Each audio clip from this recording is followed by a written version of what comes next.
18 तारखेला काय होईल, रात्रीच्याला लगेच कोल्हापूर परिसरामध्ये पाऊस सुरू होईल. साताऱ्याकडे देखील पाऊस सुरू होईल. त्याच्यानंतर महाबळेश्वरकडे देखील पाऊस सुरू होईल. इकडे सांगलीकडे देखील पाऊस सुरू होईल. इकडे कर्नाटक त्या साईडनं बेळगाव त्या भागात, निपाणी त्या परिसरात देखील पाऊस सुरू आहे. राधानगरी तिकडे देखील पाऊस सुरू आहे.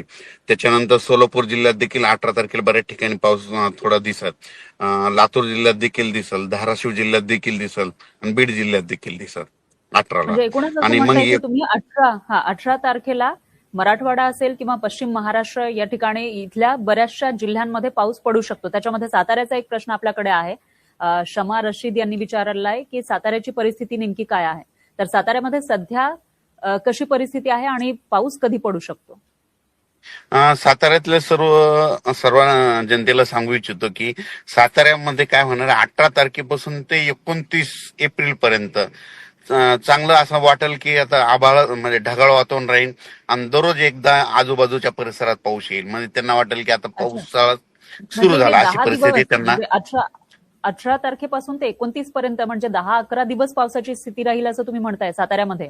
हो, सातारा जिल्ह्यासाठी हो.